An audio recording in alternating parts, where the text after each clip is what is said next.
You know, Manchester City's Etihad Stadium, it's supposed to be a fortress, right? But this past weekend, Tottenham Hotspur didn't just show up and win, they delivered a tactical masterclass that left the reigning champions absolutely stunned. So, let's get right into it. And that's the big question, isn't it? How did this happen? This wasn't some lucky smash-and-grab win. Nope. This was a calculated, commanding performance from Spurs. So what we're going to do here is break down exactly how it all went down, from the key moments to the big tactical calls that decided this game. First off, to really get the scale of this result, you got to understand the context. You've got Manchester City, a team that's basically a fortress at home, facing a Tottenham side that's had a perfect start to the season under their new manager. Something had to give. And it was City who buckled. A 2-0 victory for Tottenham. I mean, for Spurs, this was a massive statement of intent, a sign that their new system is really clicking.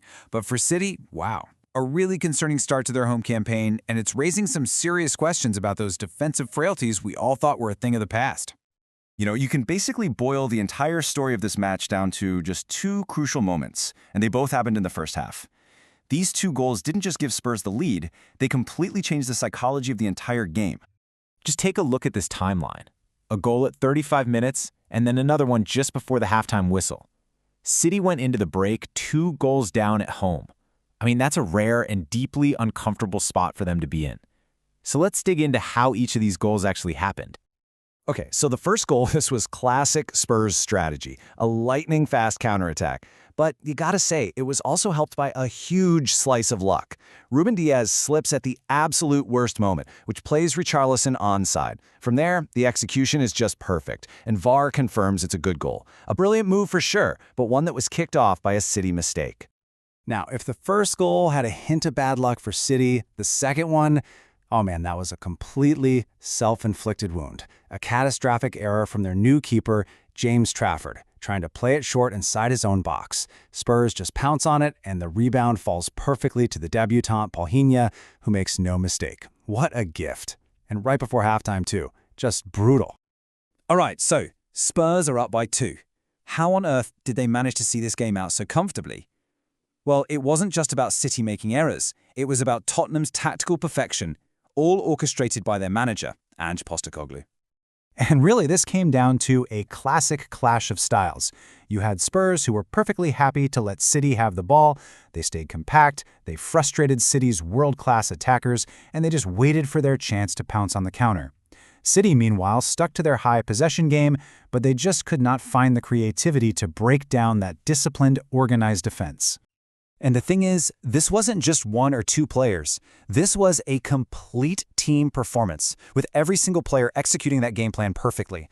The midfield duo of Bentancur and Paulinho, they just controlled the middle of the park. The defense was immense, and when City did get a rare chance, the keeper, Vicario, was there to make some absolutely crucial saves. And look, we have to talk about João Paulinho. To come into a game this big, on your full debut, and not just score the winning goal, but put in a man-of-the-match performance, it was just a dominant, all-action display. He was the engine room for this whole victory. Okay, let's flip this around and look at the other side of the coin. Because for as brilliant as Tottenham were, Manchester City were just uncharacteristically poor, especially at the back. Their whole defensive structure just seemed to crumble. I mean, you can practically map out their defeat in 4 simple steps. It all started with that massive goalkeeping error, then their high defensive line got punished, again, their superstar striker Erling Haaland was basically a spectator, completely starved of service, and get this, even when they brought on the big guns like Foden and Rodri, the changes did absolutely nothing to shift the momentum. And hey, let's just quickly define this term because it's super important here. A high defensive line is a classic high-risk, high-reward strategy. It helps you press the opponent and win the ball back high up the pitch. But as you can see, the huge risk is that it leaves all this space behind your defenders. For a team like Spurs with speedy attackers, it's basically an open invitation to cause chaos. Now, you know, it would be easy to just write this off as one bad day for City, a fluke.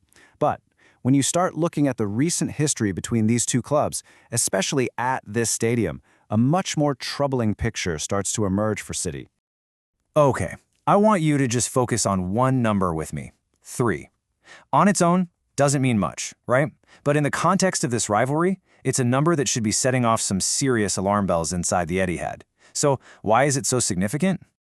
It's significant because this is now Tottenham's third win in their last 5 league games at the Etihad.